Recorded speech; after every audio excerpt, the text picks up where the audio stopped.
Welcome, everybody. I'm Jeff Galloway, as I think most of you know. I'm on the executive board of Gateway Tenants Association. I'm pleased that the Battery Park City Authority has joined us to discuss and summarize what's going on with, or what will be going on with the Resiliency Project outside of our doors. Those of you who were here during Hurricane Sandy, and I know many of you were, remember the flooding that occurred. Most of Battery Park City is fortunate to be on high ground, but we had some flooding within Gateway itself. The 400 building lost power, as those of you who were here will remember. And the water certainly flowed around us, significantly causing major flooding on West Street and some of our adjacent neighborhoods. And the scientists who project what the world is going to be like in the coming years tell us that Sandy will be considered kind of a minor storm in the future. And so we need to plan for Sandy on steroids. We have members of the resiliency team from the authority here to describe the project and hopefully be able to answer some questions. So I will turn it over to Nick Spordone, Battery Park City Authority. Nick, take it away. Okay, thank you, Jeff. Good evening, everyone. Thanks for joining us. As Jeff had mentioned, I'm Nick Spordone from the Battery Park City Authority, Vice President of Communications and Public Affairs. Welcome to the Nick, your audio is Gateway cutting out. Tenants You might Association Spring. Nick, your audio is cutting out. Yes. You might want to turn off your video. It might help with the bandwidth issue. Is that better? Much better. Okay. Welcome to the Gateway Tenants Association Spring 2025 update on the Northwest Battery Park City Resiliency Project. This builds on conversations we've had with you here the past 2 years around this time, May of 23 and May of 24. And I want to thank, as always, Rosalie and Jeff and the board, Chris and others, for helping schedule this and help spread the word. Tonight's presentation, for those who may miss it, will also be made available after the meeting on the Battery Park City Authority website. We'll share that link with Rosalie and the team. I just want to set expectations briefly, if I might, for the group as well. We're going into tonight knowing for sure that there will be some questions, especially as they relate to things like access to Gateway's amenities and the restaurant. I know will be some questions about and project construction staging and phasing that we will not be able to answer quite yet. But I can assure you that our project team, led by Claudia Filomena, who's on the call, is diligently working on these details with a close eye on, as always, minimizing residential impacts, especially given the scope and the complexity of the work, a little of which you'll see about tonight. Also, as I told Rosalie and Jeff, we can commit to being back to you later this summer with more details and answers to your questions, which you should still certainly feel free to ask tonight or to email Jeff or Rosalie or me after the meeting if you think of them, and we'll get them answered for you in due course. We do thank you for your grace and patience as we work through a lot of these very important considerations.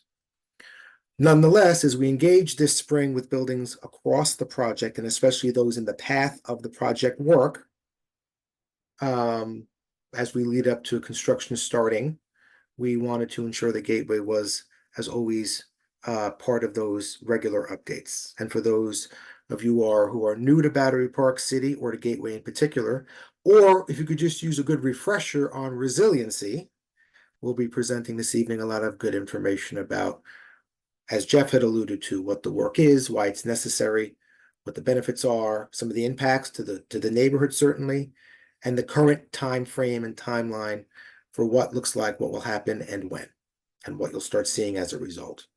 So with that intro, I'll turn it over to Claudia Filomena, who's our Senior Director of Capital Projects and Resiliency Operations, to get things started. So with that, Claudia has the screen, and away we go. We can all see the screen, correct? We can. Great. So thank you everybody for having us again tonight to give you an update on the Northwest Resiliency Project. We've come a long way since we met with you this time last year. We're approaching the 90% design milestone, which is quite significant for a project of this size. As many of you may know, we've been working on this project in this form since 2021 and many other iterations of what we used to call the West Project back to about 2018 or so. It's going to give you some background on the project and then some Gateway specific information, some construction mitigation strategies, and then we can talk next steps. So why we're here, I think Jeff sort of took some of my talking points, but the reason why we're here is obviously storms are getting worse as time goes on. We've been very lucky in the past almost 13 years since Sandy to not have another Sandy-like event, but certainly we've seen a lot of cloudburst events and significant rain events that have caused damage citywide, if not here in Battery Park City. And by the 2050s, 30% of buildings in Lower Manhattan and the supporting infrastructure will be at risk from storm surge. So that's all the way up the west side and down past Battery Park City, around the Battery, through the Seaport, and up to basically the Midtown Tunnel. More frequent rain events and cloudburst events have created a more urgent need to improve interior drainage in Lower Manhattan. I think anybody who lives anywhere in New York City can say that. Heat waves are projected to be 250% more frequent and 50% longer.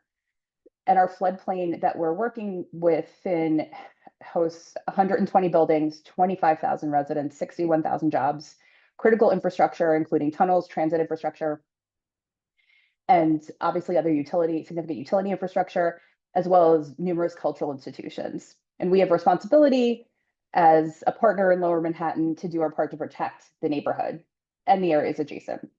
The map on the right shows, the dotted line shows the BPCA floodplain, and the 2050s 100-year floodplain is shown in the blue. So you can see it's actually very significant even outside of our project area. So the benefits of the project: this project is responsive to a 2050s 100-year storm. A 100-year storm is not a storm that happens every 100 years. It's a storm that has a 1 in 100 chance of happening every single year, including 2.5 feet of projected sea level rise. And we're also planning for additional cooling capacity during heat events, prevention of ponding of more than 1 foot during rain events in Battery Park City and the areas immediately adjacent. Another benefit of the project is the potential reduction of homeowner costs. We are moving towards FEMA certification for this project, which means that it will remove Battery Park City from the current flood zone maps and could eliminate the need to purchase flood insurance for federally backed mortgages. We're enhancing public open spaces by improving accessibility. Many of our spaces were built several decades ago, and they do not comply with current ADA accessibility. So we're actually providing universal accessibility, remediating circulation pinch points that exist, and increasing and improving seating opportunities. We're also having over a 30% increase in total planting coverage within the project, including 2 times the planting that's currently there by the ferry terminal. We're increasing native plantings to better support birds and pollinators with new planted areas that also shorten gaps in our habitat corridors. We have a lot of the same types of trees here, and what we're doing is we're improving biodiversity that'll be more resistant to future storms and saltwater intrusion. And we're improving in-water habitats. We're reconstructing about 1,200 linear feet of bulkhead, and we're also going to be doing environmental enhancements that you can't see under the water by wrapping piles in materials that will attract new marine life. If we don't do the project, obviously each future flood event is going to mean that we're going to have more extensive cleanup, more construction noise and impacts, areas that will be offline for longer periods of time and more frequently. Insurance prices will continue to rise. It may be, if that's the case, it may be harder for people to get mortgages. Financing may not always be available. We're seeing that across the country in other areas, not just for storm events, but for fires and other catastrophic events. If without insurance and financing, obviously property values could decrease. And without landscaping improvements, our tree canopy will not be updated or become more diverse to adjust to the changing temperatures or sustainable, resistant to disease.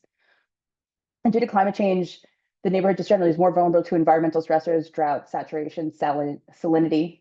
Sorry, I pronounced it wrong. Salinity means when brackish water goes into plants and infuses into the soil. It's harder to remove. It also can kill plant life for several years after the fact. So we are part of the larger Lower Manhattan Coastal Resiliency Project. You all live in Lower Manhattan. I'm sure you're familiar with the work that's been going on all the way up to the East Side Coastal Resiliency Project, which goes up to 23rd Street, to what we call BMCR, the Brooklyn Bridge Montgomery Coastal Resilience, which is happening along South Street between the Brooklyn Bridge and Montgomery Street. The FIDI Seaport Master Plan, which is currently in the planning phase, but basically takes it from the Brooklyn Bridge around to the Battery, where Parks and EDC are currently elevating the Battery Wharf. Our South Resiliency Project, which if you live in the neighborhood, you know that has been under construction since 2023. We're going to be opening Wagner Park in July, which is very exciting as the first phase of that project opening. And then we have our Northwest project that ties in at a high point of Northmore and Greenwich Street. And you might be asking, why are we tying into an area, or why are we coming out of Battery Park City to basically finish the project? The reason is that we have to have independent utility for all these projects. They act as a compartment where they function independently from all the other projects, but they also work together to create a comprehensive coastal protection system. The high point that we have to reach, which is the design flood elevation, which means that no water can pass by that point, is at the corner of Northmore and Greenwich Street, significantly outside Battery Park City, but where we have to tie in. For the South project, just for example, we tie in along the Battery at roughly State Street and Battery Place to achieve the same goal.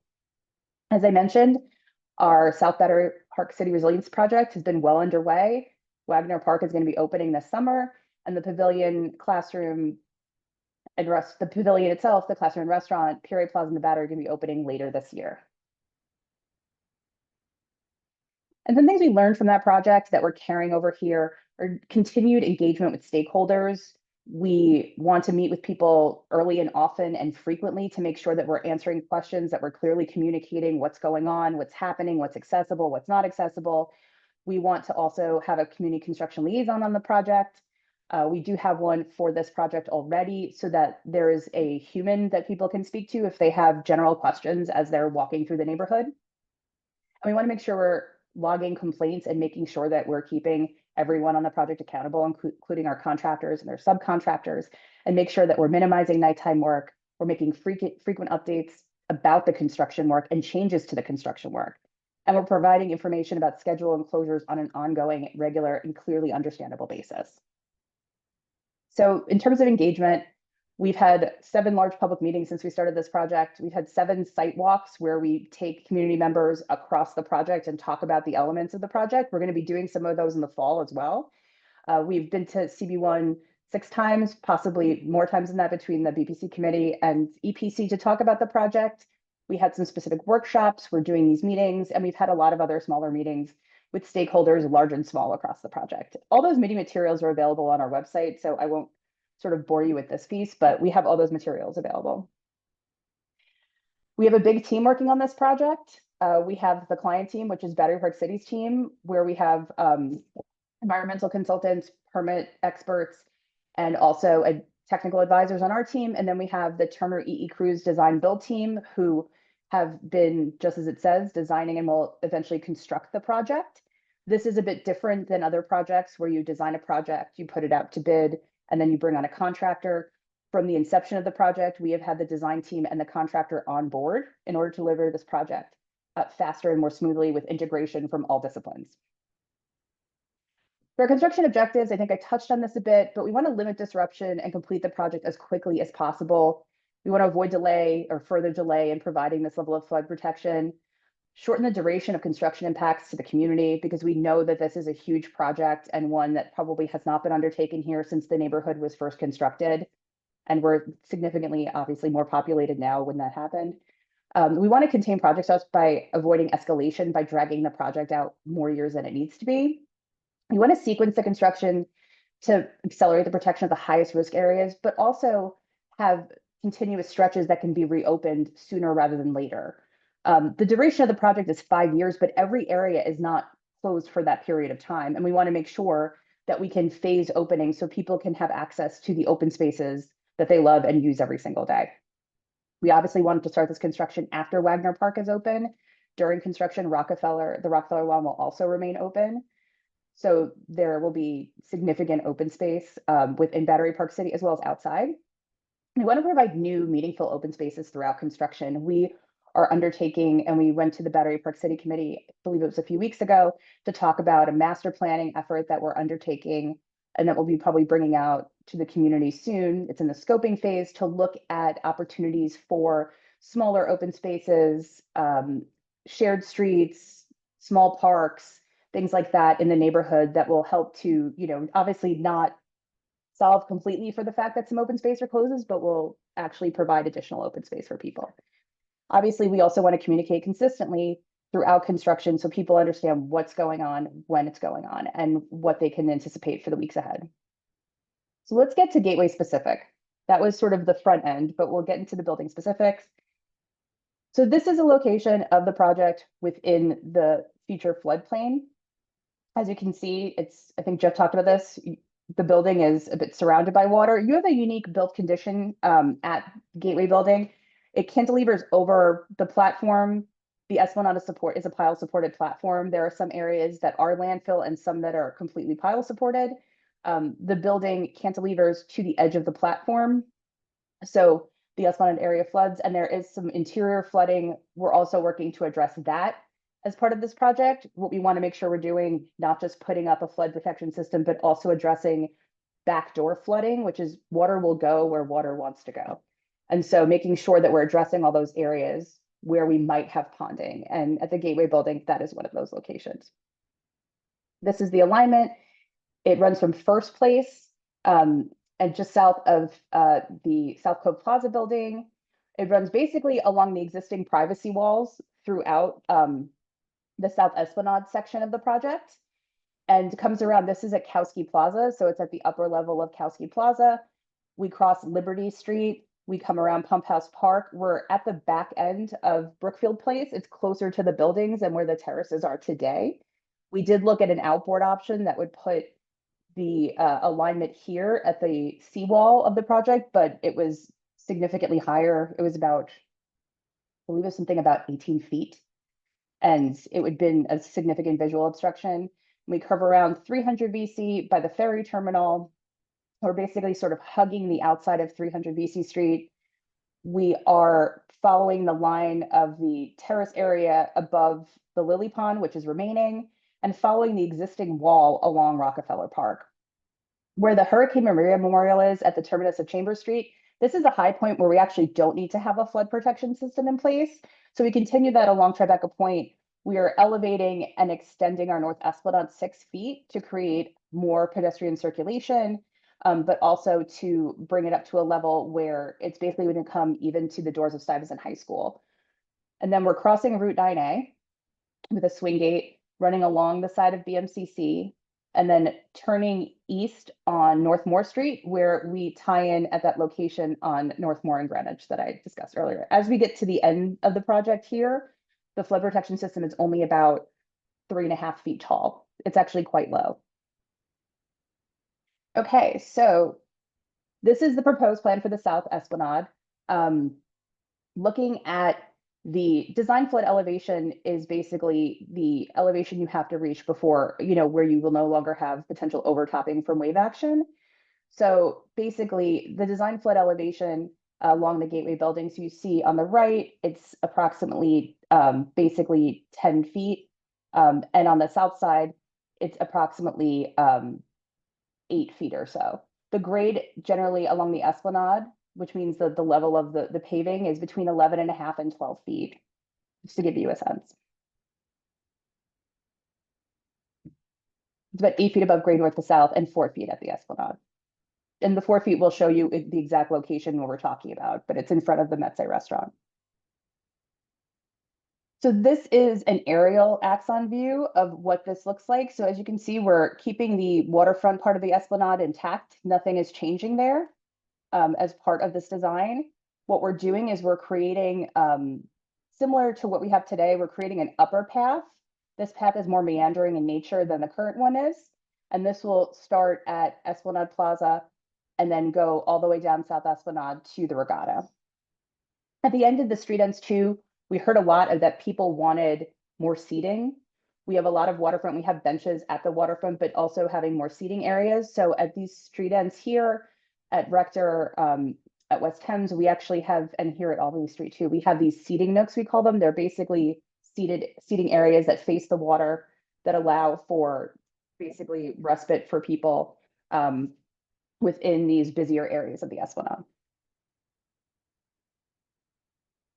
And this is basically the side of the building that basically cuts around Kowski Plaza. So the height of the wall here is slightly higher. We're not impacting Esplanade Plaza or Kowski Plaza as part of this project. They'll not be impacted. This is the street end at Albany Street. So this orange line you see here shows the flood barrier system on either side. You can see my cursor, correct? I just want to make sure that, okay. And this darker red shows the actual deployable system that we're using. So we're using roller gates here, which means they're nested behind the flood wall. So when you look out onto the street, and I have some visuals to show you, it looks exactly the same at the street end. Like you see, still have the same view out to the water. This is the seating area I was talking about at the end of Albany Street. And we will be relocating some of the Scott Burton benches and tables from Brookfield Place because we have to reconstruct that entire area to the street end.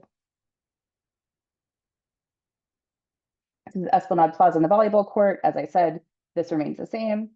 This is just the view. The volleyball court is here. This is the entry point to that upper curving walkway that I discussed. And here's how you get to the lower Esplanade area as it exists today. What we're trying to do, we acknowledge as we looked at this project that some areas, especially around the marina, do not have a lot of tree cover and are incredibly hot.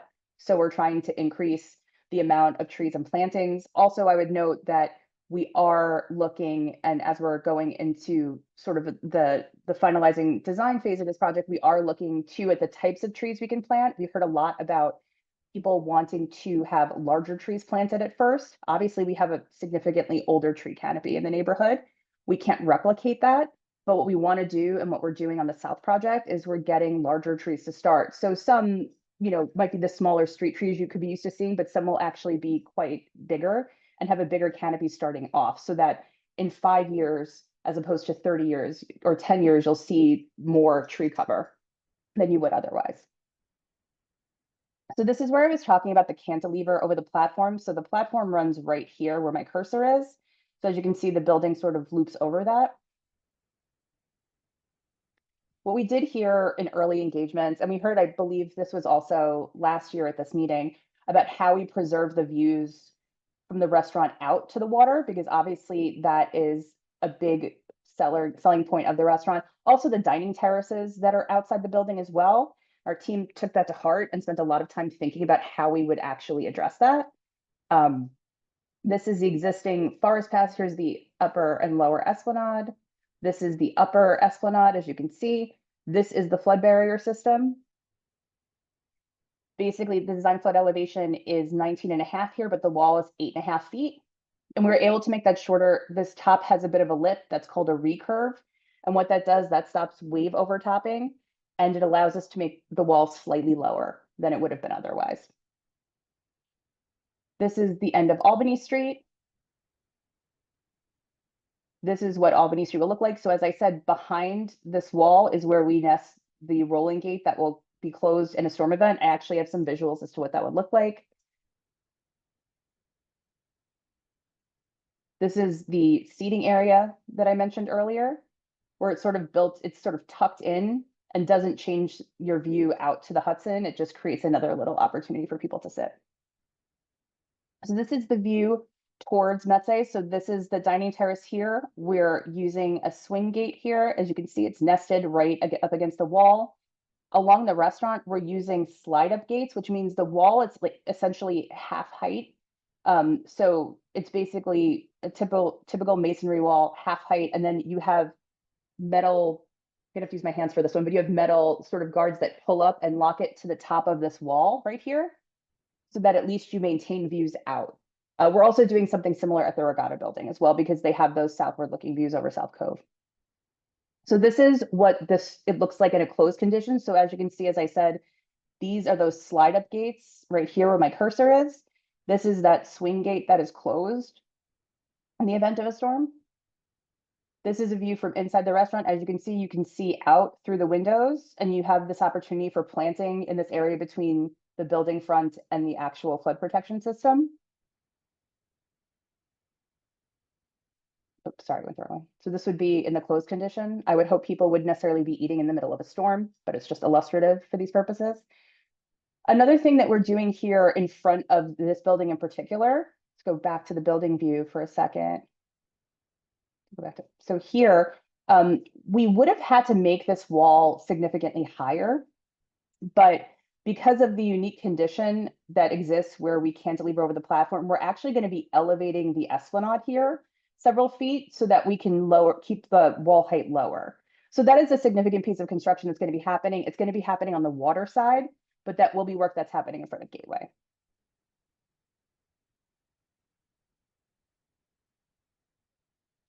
This is the view of the Albany Street end. These are the pieces I was mentioning from Brookfield Place that we'll be putting at the street end. This is what it looks like in the closed condition. This is the view from the Esplanade. This is the view in the closed condition. So just to give you an update, if you've looked outside the window on Albany Street, you may have seen some motion going on here. What we're going to be doing over the next several months is actually creating full-scale mock-ups of this wall so that we can see in real time how all the pieces fit together, essentially. And so we'll be doing those at Albany Street at third place as well. And so those will be out for the duration of the construction. People can go out and look at them. Anybody can, essentially. Those will be on the street. In terms of the construction of the flood barrier system, so it'll be 43 months total. But 6A, which is the area immediately in front of Gateway, will not begin until spring of 2027. It's sort of later, we're starting further south and moving our way up.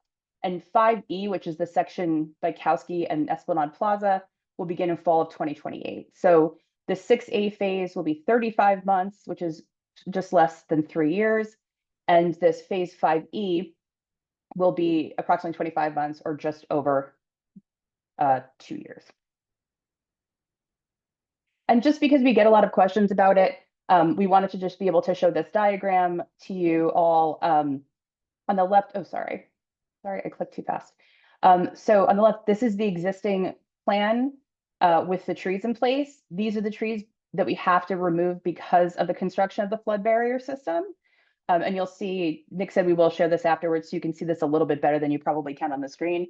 But the red trees are the trees that will be removed because of construction. Some are removed because of existing conditions. They would have had to be removed with or without the project. And some are trees that we think that we can remove and then transplant.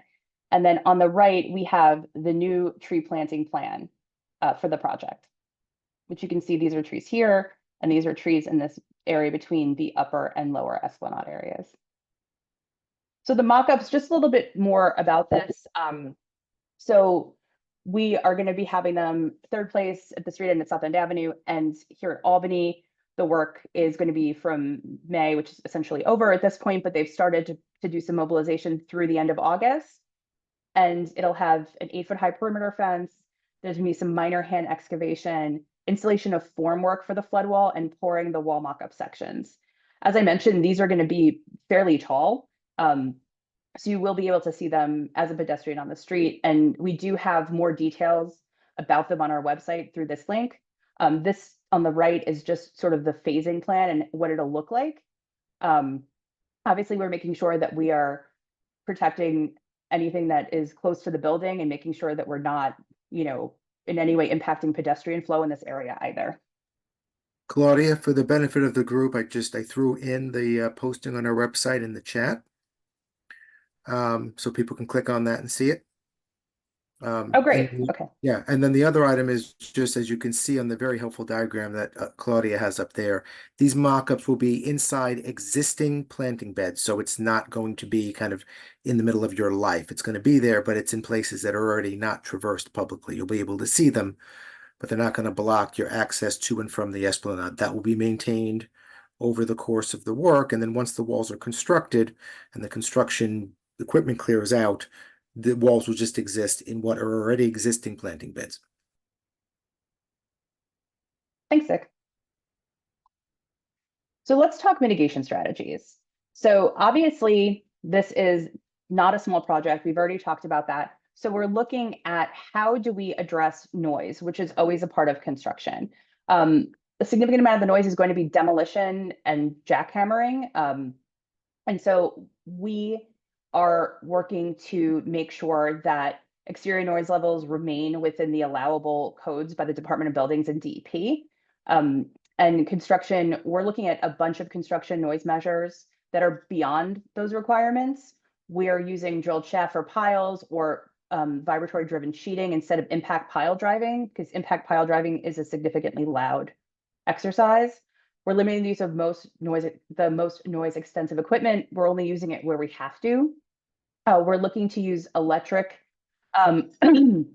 or grid power generators rather than diesel generators, because diesel generators obviously have significant noise associated with them wherever possible. Obviously, vehicle backup alarms are the bane of most New Yorkers' existence. We want to make sure that our teams do not use those. And we're also going to be installing noise barriers, and not insignificant ones. Each location will have at least an 8-foot high fence. We're also looking at sound blankets around buildings. We're going to have noise monitors at sites as well to make sure that we're getting real-time noise readings. And on the right, this table is just sort of the decibel levels of common urban sounds, just to sort of put it in perspective about how loud some sounds are.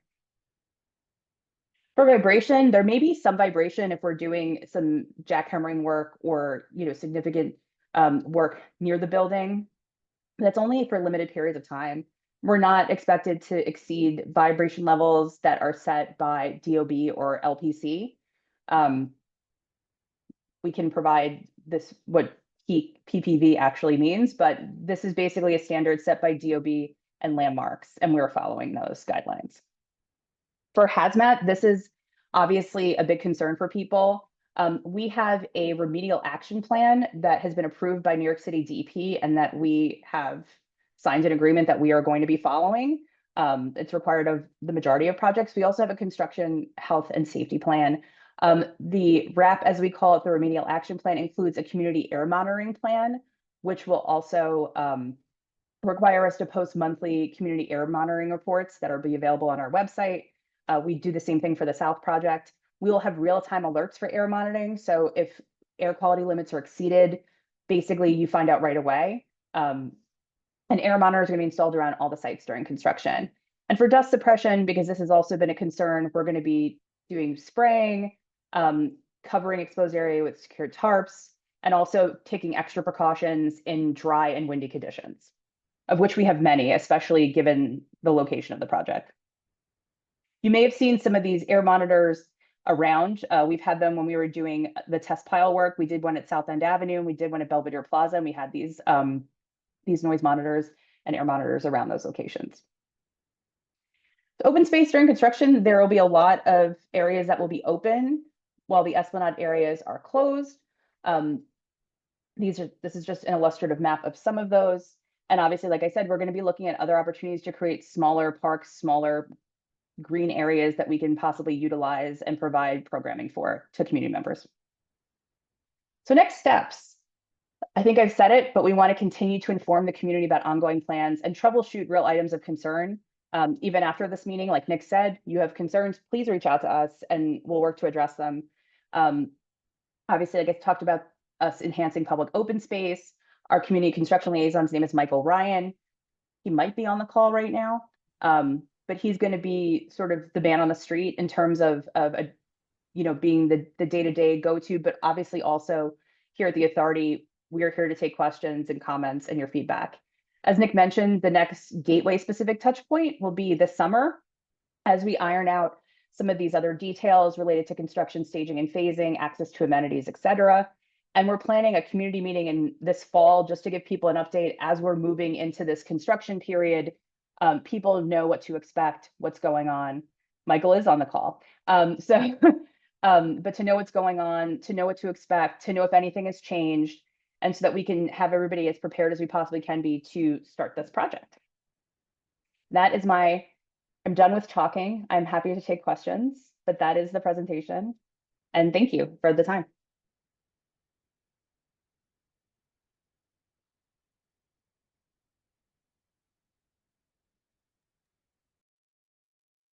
Philomena, how, or Claudia, how do you want to handle questions? Do you want to call on people? You want us to call on people? How do If you you want want to call on people, that's fine. Yeah, if you want to call on people, I was going to ask you the same exact question actually, Okay. because I wasn't sure how to do it. So, Okay. All right. Well, just because it's in the order and on my screen, I see Jill is in the top left-hand corner there on my screen. So Jill, why don't you go ahead? Hi, and thank you for bringing this presentation to us. I'm very concerned about a lot of issues, noise and vibration, but I'm going to limit my question to concern particularly over Gateway. How many survivors of 9/11 are here who are sick? Um, and issues such as the air ducts on Gateway being open, you may be mitigating dust, but we will be breathing that dust. Is there any plan for an outside monitor, an independent monitor, to be looking at dust, dirt, whatever comes out of that site? I think given our health issues here and our experience with 9/11, it's imperative that that is being done. no, it's a good point, Jill. And we have heard from people about an independent monitor. We haven't, we've sort of heard it in bits and pieces. We have talked about it a bit internally. We imagine it might be something that we wind up doing just to alleviate people's concerns. And they've done it on other projects in Lower Manhattan too that are not of this size and scope. So I think that we are going to talk about that more internally for sure. Are you coordinating with Gateway? So if there is an abundance of dust, somehow they're going to close those air vents on the roof. Otherwise, We're going to continue to, as we even move into construction, we're going to continue to coordinate with buildings as we're doing work outside their building for sure. Because we don't want to, an immediate ability to have them do something. right, because those air, discussed with yeah, them those specific actions that they would need to take immediately. Is that yeah, correct? we would work that out with the buildings also as we continue to meet with them too, to make sure like, when we get a notification, these are the steps we should take. I think that we want to make sure that we're doing everything possible as quickly as we can, as soon as we know.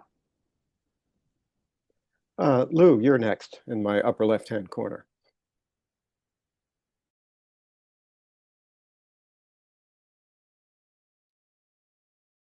Lou, you're on You're mute. still muted. Hang on. I'm going to unmute you. Maybe I can. I am, There you thank go. you You for got this it. presentation, and I am a resident of 375 going on 34 years this year. I lived and worked here during 9/11, answering Jill's question, and I came back a year later. To me, there's nothing more catastrophic than what I and several other people on this call lived through. I mean, I was in the World Trade Center, the first tower that was hit. I ran here, watched both of the towers come down from my apartment on the 23rd floor, and escaped by jumping into the Hudson River, being picked up by a police boat, and went to New Jersey.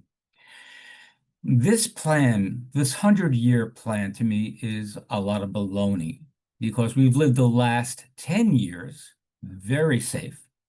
I was here on the premises during Hurricane Sandy, watched a lot of the park benches float away into the sea. Yes, but we went through it. I was without electricity for 1 week. Big deal. Okay, I had lived through 9/11. Why are we living through all this shit? Okay, to think about something that's not even happening. This is only a precaution. It sounds like a waste of money, time, and my ability to live the rest of my life as a 69-year-old person here in private without this mitigation for the rest of my life. This is what I'm feeling. I feel like that we're being blindsided by these construction companies who's possibly giving money to the BPCA. I don't know. But well, is this being mirrored on the Jersey side? Yes. I'll stop there. Yes, It is? it is. They're doing a project in Hoboken and in Weehawken that's very similar to this. as radical as what we're talking about? It is incredibly significant. Yes, they're doing full park reconstructions. They're doing work adjacent to buildings. It's a very similar project to ours. Not have been aware of that whatsoever. That being said, you're also deconstructing a lot of the beautiful architectural sculpture that is along, take Albany Street. I've seen many people have lunch along there. I've seen many tourists walking towards the Statue of Liberty, looking at that beautiful mosaic. You'll be destroying that, correct? We will be deaccessioning the piece, yes, in consultation with the artist. And not replacing it with anything else, not rescaling it or something, maintaining its beauty that's been there since the 80s. It cannot be, it's basically rebar supported and can't be sort of taken down and put back in place. But we are working with the artist on this, so we'll have more information about sort of the future of the upper room and also work with Ned Smythe as we continue those conversations.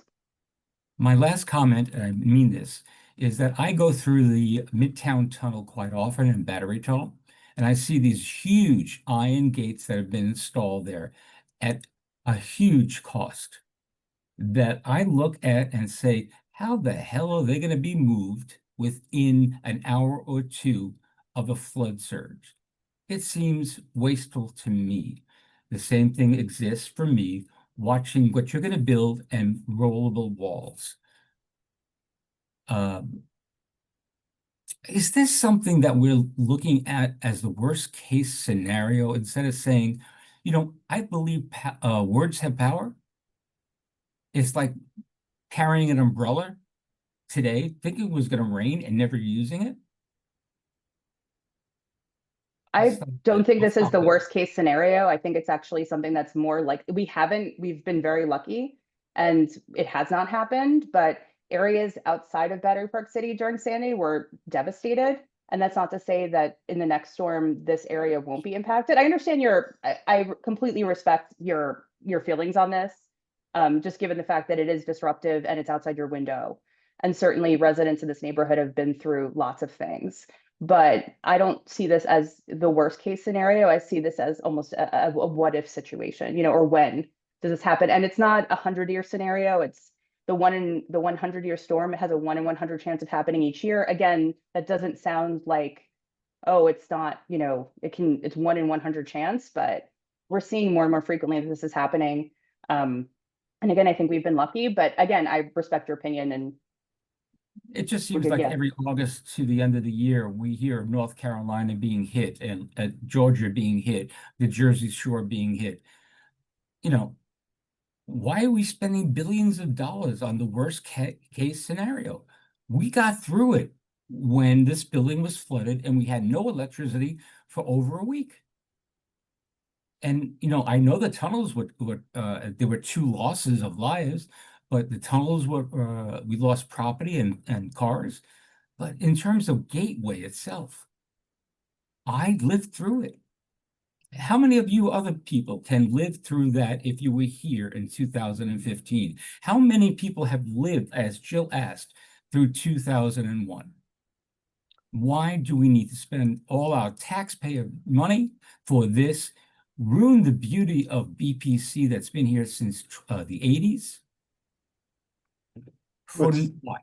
And for the next 5 years, I'm going to be living in construction in my last years. Lou, your points I'm going to end right there. Yeah, your points are well taken. Robin, you're next. Hi, thanks so much, Claudia, and hi, Nick and everybody. I came in late. I'm sorry, I had another meeting. I don't know if you announced who the contractor is, who the construction management firm is. Oh, sure, yeah. And whether Michael Ryan is with the authority or with a third party. Sure. So the work is being done by Turner E.E. Cruz. It's a joint venture. They're the contractor on the project. Michael works under Turner E.E. Cruz as the construction liaison. Okay. Thank you. You're welcome. It's easy. Jeff, there was one question there. I know I wanted to just answer a question for Lou because I know it's something that comes up often Sure. in committee as well, so it may be helpful to address. And that's the question about preparation in advance of what we are preparing for, although we all hope doesn't happen, which is a very big storm. To put everyone's at ease, we are obviously investing a lot of time, resources, and obviously sharing a lot of sacrifice over these coming years with this construction, but you can be assured that if and when the system needs to be deployed, it's certainly more than just an hour's notice. It would be part of a Lower Manhattan and coordinated citywide response as led by the mayor's office and the relevant emergency response agency. So we would have warning likely a week in advance or more, and then 48 or 72 hours in advance, the plan would be activated at the direction of the mayor and the Office of Emergency Management, and we would fold into that overall citywide response to ensure that there is plenty of time to engage what needs to be engaged, and with the appropriate, alternative contingency and emergency plans to ensure that those measures can be put in place timely and safely. Claudia, did I get that right? That's correct. Thanks, Nick, for the clarification. Roseanne, you're next.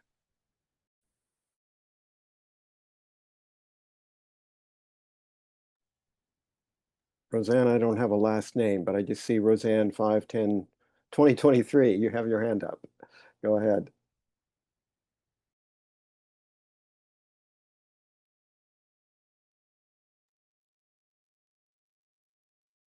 If you're trying to speak, you're still muted. So maybe, Jeff, do we want to take a couple from the chat, maybe, and Roseanne will maybe figure out the mute while we're doing that? Sure. Chris, you want to find one from the chat? My Oh, chat's a little bit I think I unfashionable. unmuted. Oh, there we Okay. go. Yeah, Got it. yeah. Hi. I just want to say that I absolutely agree with each point that Mr. Olivieri made. And is this a done deal, or is there any way we could petition against it? Because I absolutely agree. It sounds like hair on fire. I was here for Sandy, and we lost electricity for one day.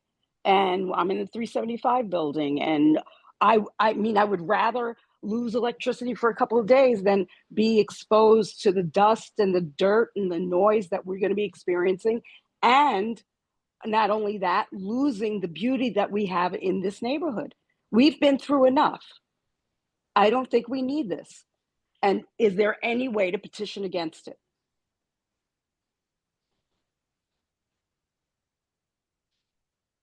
Well, we are at 90% design for the project. I would say there are probably several avenues. If someone wanted to do that, I'm not going to elaborate on what those might be, but there are probably avenues if someone wanted to pursue that. Yeah. Okay.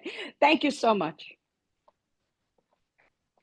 I see one question from the chat from Jill. This is a good question to get clarification on. The time of construction, time of day of construction. When does it begin? When does it end? Sure. So we're going to be following New York City construction hours, which is 7 to 6. However, we know that and especially in the neighborhood, having loud or disruptive work, we try to move that not at 7 a.m. to do it closer to 8:30 or 9 o'clock. So we're going to be working on adjusting that as much as we can. But they're regular New York City DOB construction hours. Another question in the chat has to do with some of the gateway amenities that are near the proposed construction, what we call the back lawn. I think it's technically called the north lawn, and the pool area. Claudia, have you had discussions with Gateway Management about the impacts in those areas and how they will be addressed? We have, and that's what we're going to be coming back to you all with the next time we meet, because those conversations, and we're working through some of those questions. Okay. Jeff, I see there's a couple of questions in the chat here. I can run through if you'd like, and then I think Sure. Mr. Silva has a hand up. Yes, so Ken, why don't you go first, and then Nick take some Yeah. questions in the chat. Ken Silva? Go ahead, Ken.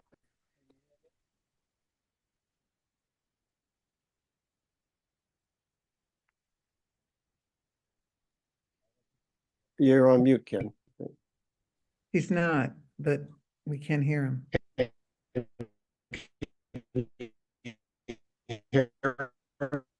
Nick, we cannot hear you. Ken, we still can't hear you.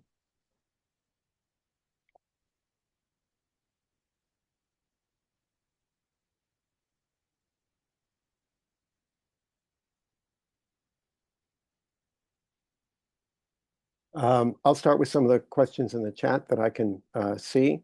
Question, Yes. how are you maintaining security of the construction site? Will there be lights at dusk, nighttime? I'm worried about the cul-de-sacs that could be inhabited by our homeless folks who currently inhabit our park.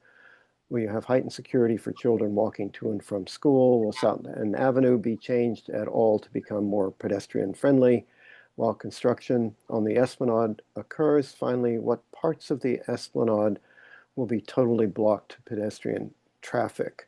So there's a lot of questions in there, but those are all good. That's a lot of questions. They're all good questions though. Yeah. Let me go from the top. Okay. So in terms of security of the site, yes, we want to make sure that there's lighting, that it's safe, secure. Obviously, we have our own security here at Battery Park City, but we've also want to task the contractor with making sure those sites are secure as well. And that includes cameras and other things so that I think Ken's back. And things like that to make sure that we're not creating dead spaces, because that's a lot of what we've heard. And in terms of heightened security for children walking to and from school, there's a lot of interaction with schools here. We are going to be working on pedestrian plans as part of like a broader bunch of work that we're doing with city and state DOT, just to make sure that we're creating safe pedestrian walkways.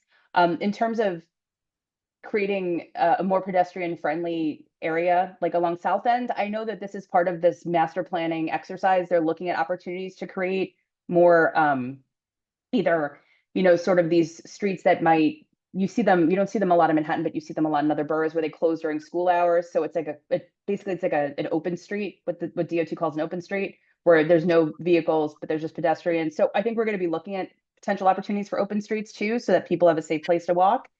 And then there will be areas that will, for the entirety of the project, be impacted and will not allow for like lots of pedestrian flow. I wouldn't say that completely blocked. I think one exception is probably the North Esplanade, because we're going to be completely reconstructing it. But we are, and our construction team is also working on pedestrian routing plans so that people can get to areas that are open, avoid areas that are closed. But we are, to the greatest extent we can, actually allowing for pedestrians to walk through areas. Even around Brookfield, where there's going to be a lot of construction, you can still walk along the buildings and through those building areas. So we are working out those plans as well, which we can come back to you with. I think I got all the questions on that one, but if I missed one, please let me know. Yeah, let me kind of follow up on the last answer. So on the Esplanade itself, when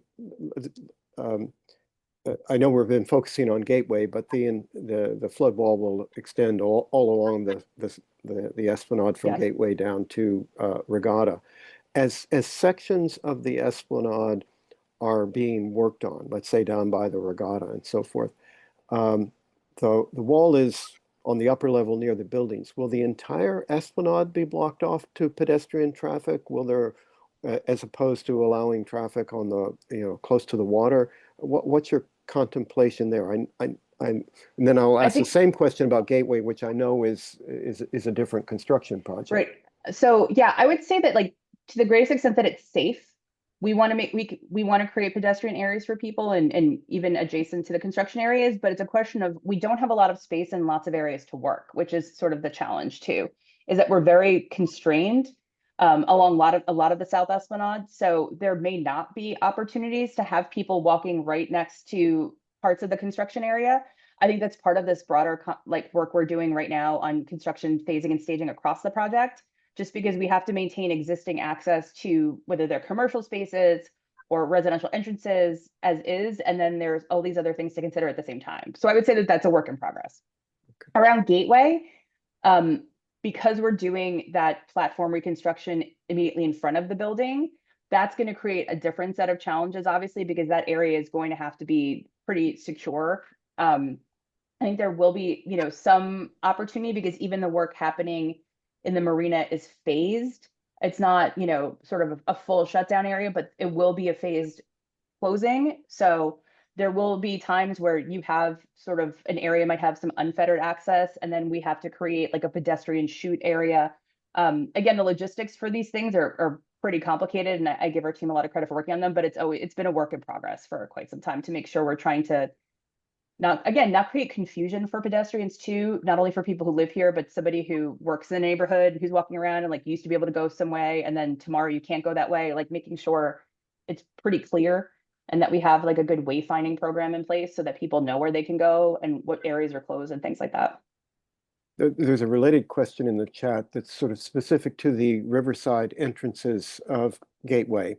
Question is, will they be open? If not, when will they be closed off? And as I think you're familiar, there are a couple of access points to the Esplanade from Gateway. There are two basically facing the Esplanade, and then there's one that faces Kowski Plaza.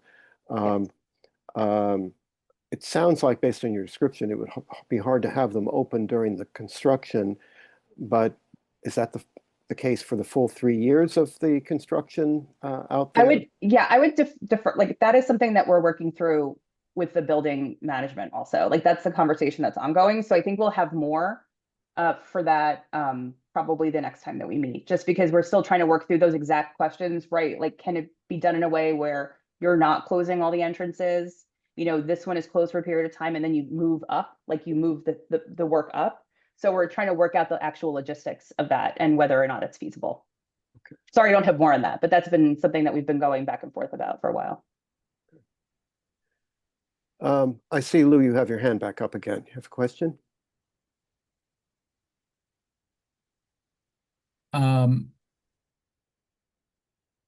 You're muted again, Lou. I There you go. can't mute. You got it. Can Now I you can hear you. Yeah, Okay. yes, now. That being said about management, is there any Gateway management online? I know they've been invited.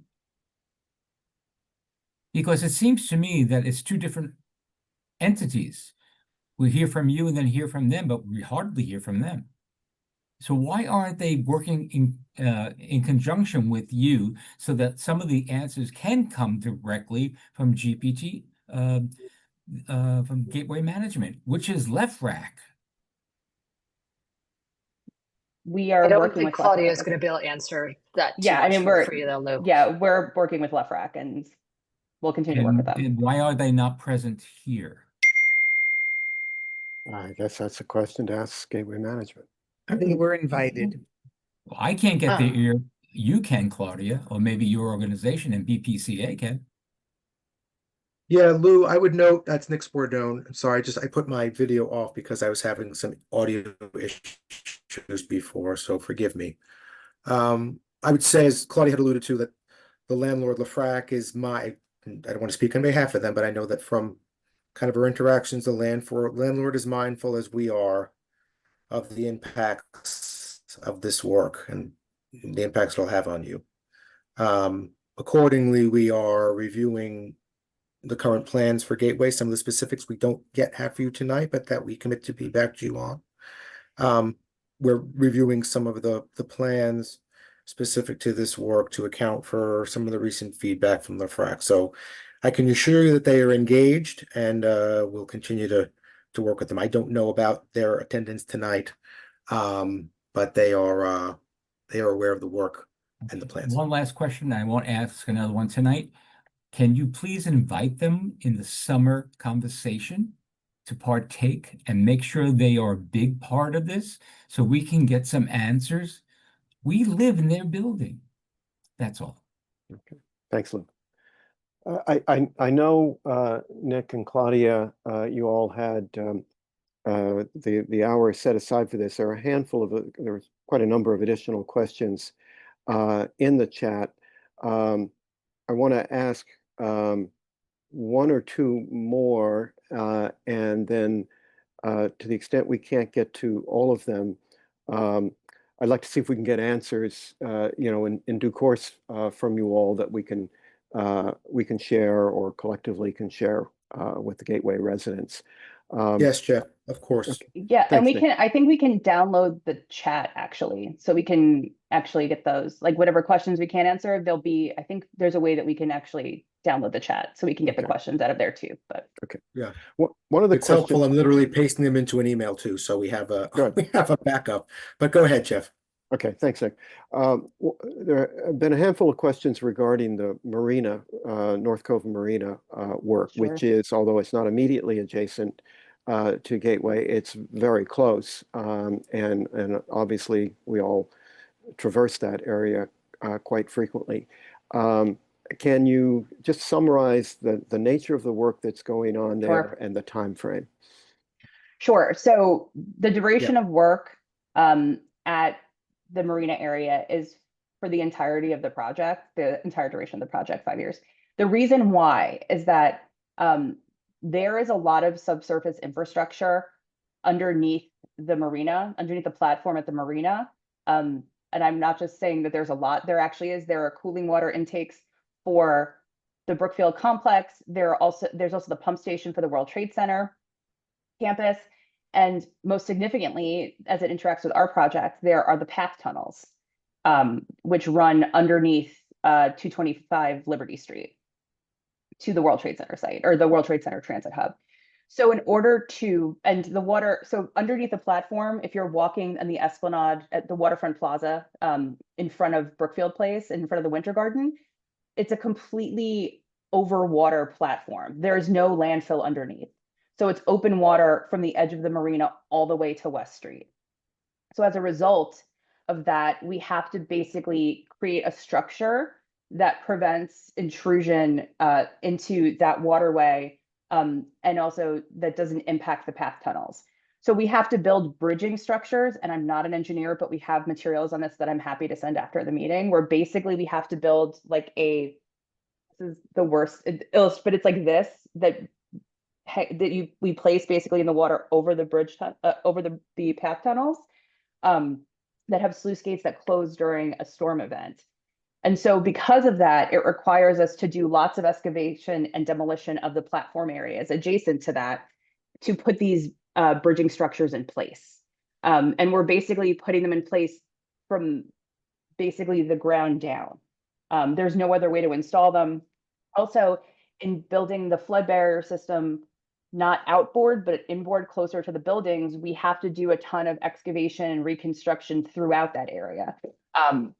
And so it is incredibly complicated in terms of logistics and in terms of means and methods of actually doing construction.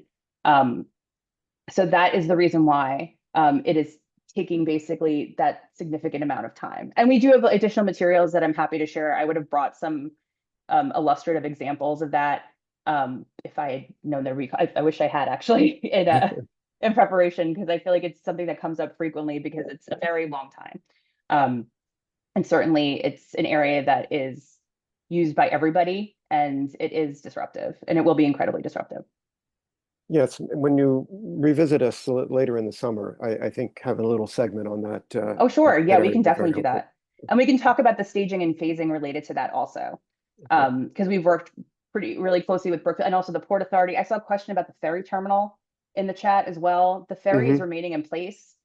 We were able to work with the Port Authority and their ferry group on doing sort of sequence slip closures that still allow for regular ferry service, but it allows us to do platform reconstruction adjacent to the ferry terminal. Okay, thanks. There's one last question. I appreciate getting answers to all the ones that are in the chat. Thank you for committing to do that. But one I'd like to just mention here, it's from Robin, regarding construction worker parking. There apparently have been a lot of complaints about construction workers parking on the streets by the South Project. I noticed myself that the test pile work down at the end of South End Avenue had a handful of construction worker cars continuously parked there through that project. What are you going to do to try to assure that the construction workers are not taking up all the street parking or blocking streets that shouldn't have parking on them during the construction of this project? No, that's an important question because it's one that we heard a lot about. And again, just across projects in general. I think we heard it about the escrow project too, when we'd gone to a few EPC committees as well. So we've been working with the contractor on this because we know that there is not a dearth of street parking in Battery Park City. And we don't want to obviously have not construction vehicles doing the work, you know, actually executing the work, but people's personal vehicles parked all over the streets. So we're working with the contract on that because we don't want to see that either. Obviously, that is a quality of life issue. And this is not insignificant in terms of the number of construction workers on site. So we want to work to minimize that. Okay, thank you. Yeah, Claudia, I'll weigh in and thank you for that. And Jeff, put your mind at ease because it is something that I can assure you infuriates me because I'm the one who gets the calls and I don't mind getting the call. I mind that I'm getting the call to begin with. I'll be sitting there eating my muffin in the morning and I'll get a call that there's a personal vehicle parked on the street. And I run down there myself personally and I say, guys, you gotta move. Now I understand sometimes they figure they'll take a shot and they'll park their car, but it's a no-go. We are clear on it. And they're going to have to find another place to park their personal vehicles. Construction vehicles and equipment attendant to the work is one thing. But I can't guarantee it's not going to happen. What I can assure you, though, is you let us know, myself or Michael, and we'll be on it and make sure that they are obeying the rules. This is, as Lou and others have alluded to, not without significant impact to the community. We want to certainly make sure that to the extent quality of life can be mitigated in places that's where things are unnecessary, like personal vehicles parked on the streets, we are going to make sure that we are very diligently monitoring that because it's a pain point for me. I can imagine only how much of a pain point it is for the people who live here. So thank you. Thank you. Thank you. Now it really is the last question because I see a hand raised and so please nobody else raise any hands because we have to move on. But Nina, you have your hand raised. What is your question? These are actually Ken's questions, but since we couldn't hear him, he sent them to me. Oh, okay. So I know that the impact on the pool, I think you don't know until later, the next meeting. But he wanted a recap of the dates of disruption in the area immediate to Gateway and what has been the experience with rats due to the construction, and how long the North Cove will be closed. I can do that. Just give me 1 second and I'll share my screen again. Hold on. No, I'm having technical difficulties. Just give me 1 second. In terms of the North Cove Marina, as I said, it's going to be the area, it's a phased construction, but it will be closed, the majority of it for the duration of the project, which is 5 years. So this is the screen I had up earlier. Ken, I think this addresses your question, that basically this section 6A, which is immediately adjacent in front of the building, begins in spring of 27 for 35 months. And then 5E, which is the Kowski area, the area adjacent to Kowski Plaza, I should say, and Esplanade Plaza begins in fall 2028 for 25 months. And then what was the third? Oh, rodent control. That was the third question. Rodent control, the contractor is committed to a rodent control program. It's in the specifications for the project. So we have, and also again, BPC Parks, as you know, we work on rodent control all the time, but the contractor is responsible for rodent control as well. Thank you. Victoria, you have a closing comment? I do. So thank you all for the presentation. And Claudia, you just answered the question, which I was going to just, make sure we got the timing correct.